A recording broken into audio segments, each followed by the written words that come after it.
quand on crée, c'est difficile comment dire, de dire non. On va rajouter un appui là, on va encore faire tourner. Mais ça va jamais aller si vite, ça va jamais être assez si. Puis bon, après quand tu essaies ici, ouais, ça se passe bien. Tu vas peut-être moins vite, mais tu prends du pied sur ton vélo.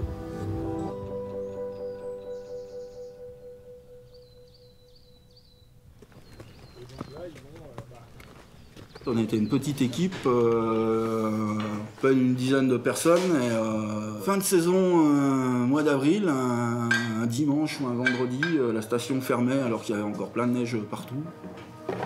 On pleurait un peu tous, on se disait, ben voilà, il va falloir attendre 8 mois maintenant avant de pouvoir retrouver un peu de la pof et brasser. Et ben là, dans cette équipe-là, il y avait deux des types qui roulaient en DH. On a commencé à se mettre à rouler à 4-5 sur le bassin albertvillois au début. On faisait des rotations avec une 205 commerciale et puis un 405 break. Les grosses pédales sont nées sur un télésiège à Arèche par des mecs qui faisaient de la pof. Voilà. Sur Albertville et tout, on avait des super chemins, mais des fois on prenait des parties de route. Les parties de route, au final, à bout d'un moment, quand tu regardes un peu sur les côtés, tu te dis, ben, tiens, là, si tu ouvres là, tu rejoins vite le chemin plus bas. On a commencé à amener du bois, faire des passerelles, passer par-dessus des arbres, passer par-dessus des cailloux.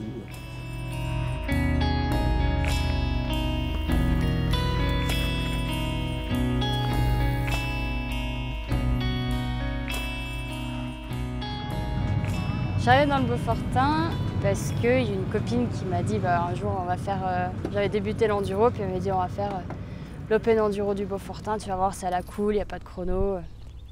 Et effectivement, j'avais passé la journée à rouler avec elle et j'avais adoré le coin. On est dans la pente avec pas mal d'épingles, c'est technique. Les forêts, elles sont assez denses. Mais par contre, chaque versant a un peu sa caractéristique. Donc on a les versants nord qui sont quand même fraîches avec de la fougère. Sur Arèche, les runs sont un peu moins longs. On est entre du 400 et du 800 mètres de descente. Et après, sur le côté saisie, on a des grands longs runs qui peuvent aller jusqu'à Albertville, où là, on est sur un 1700 dénivelé négatif. Donc 1008.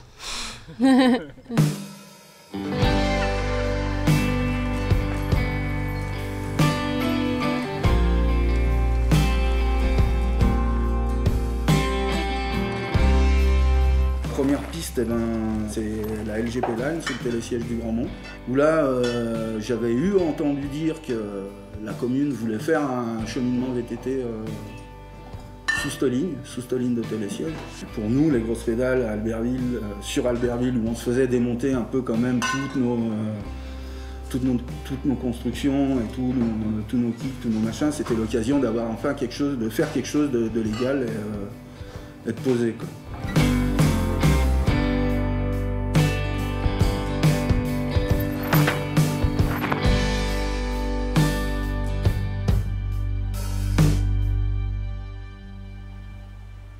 Il y avait quand même des adeptes qui commençaient et en particulier avec l'association des grosses pédales, donc qui commençaient à créer des parcours aussi. Donc la communauté de communes a décidé de reprendre ça en main de façon à harmoniser un petit peu tout ça. Que vis-à-vis de l'agriculture et des animateurs de la station, c'était aussi intéressant qu'il y ait un seul interlocuteur. Vous prenez un pan vert et puis vous faites une piste de VTT, vous sillonnez. Donc vous coupez la parcelle en 1, 2, 3, 4, 5 fois. Donc automatiquement, ça a changé nos façons de travailler. Donc il a fallu s'adapter, changer nos habitudes. Et puis avec du recul, au départ on était quand même réticents. On appréhendait quand même de savoir comment ça allait se passer, est-ce qu'ils allaient bien rester sur la piste. Et puis avec du recul, ça se passe plutôt bien, on va dire. Finalement, ils sont là pour faire leur piste de descente et on va dire finalement c'est quasiment les personnes avec qui on a moins de problèmes, qu'on rencontre très peu. Les 4 maires du Beaufortain étaient tous partants pour dire que c'était une activité touristique qu'il fallait à tout prix développer dans le Beaufortain. On parle souvent de tourisme 4 saisons. Le VTT, je crois que ça en fait partie.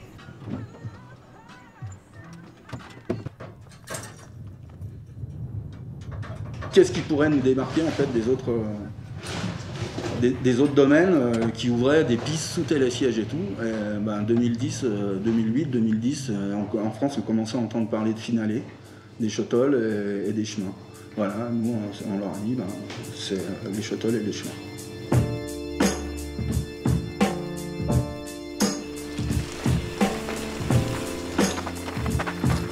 Une piste où il y a un peu de tout, Ouais, ça fait une belle varié. piste, quoi.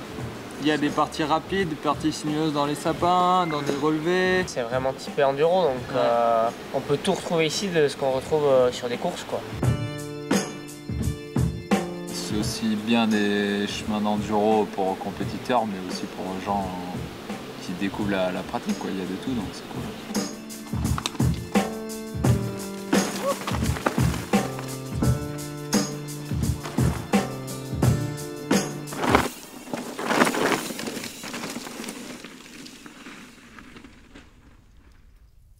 L'ONF, nous, on est gestionnaire de forêts publiques, donc là, en l'occurrence, forêt communale sur le secteur. L'intérêt, c'est dès qu'il y a connaissance d'un projet, c'est de travailler bien en amont entre la personne qui veut mettre en place le projet, le gestionnaire, et il y a toujours un propriétaire. Alors, pour moi, c'est la commune de Beaufort. Et là, c'est vraiment de travailler sur le profil du parcours, en voyant voilà, le côté pratique VTT. Et puis moi, je vais plutôt regarder la partie environnementale et technique sur la sortie des bois dans le cadre de chantier, voilà, plus tard. Et moi, je privilégie le plus possible, c'est s'il y a des ouvertures d'itinéraires, c'est sur des chemins déjà existants, parce qu'il y a déjà un beau maillage sur le territoire. Et si vraiment le chemin s'y prête pas, à ce moment-là, ouais, une création peut être plus opportune parce que justement on va créer un profil un peu moins dans la pente, avec des virages mieux gérés, souvent avec des conséquences moindres, par exemple des coupures de virage qui sont moindres parce que le virage aurait été créé pour la pratique, donc forcément un peu moins d'impact de ce côté-là.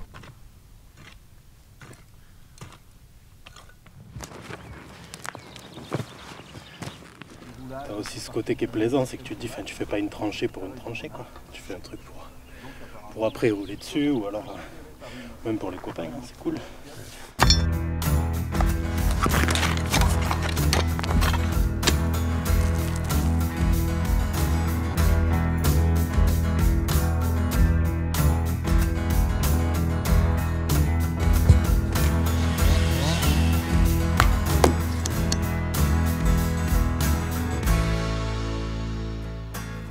On peut avoir la plus belle des lignes sur un terrain où il n'y a rien autour. Moi je trouve que le truc c'est vraiment d'intégrer ce qui est bien, que nous on soit que deux maintenant en professionnel et qu'on fasse tout à la main, c'est que tu te colles au terrain. Tu vas pas défoncer des trucs, en fait tu regardes pour sortir une ligne, tu fais que ligner des mouvements de terrain intéressants. Et au moins tu as une ligne qui tiendra dans le temps. Voilà. On bosse quand même vachement ensemble et je pense que c'est un tout, quoi. Moi, je pourrais pas bosser sans tout ce travail qui est effectué un peu en backstage, quoi. C'est toutes les personnes qu'on voit pas, qui travaillent un peu dans l'ombre, comme Alex et son collègue, les agriculteurs qui font l'effort de mettre des portes. Tout ça, en fait que là, ça fonctionne plutôt bien. C'est une activité commune haute et puis ça crée de l'emploi, je pense qu'indirectement ça crée de l'emploi. Et puis j'espère que ce sont des consommateurs de Beaufort.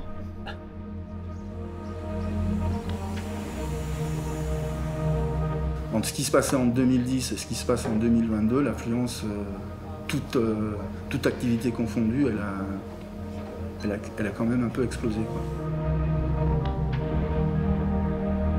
C'est toute la vallée qui est, voilà.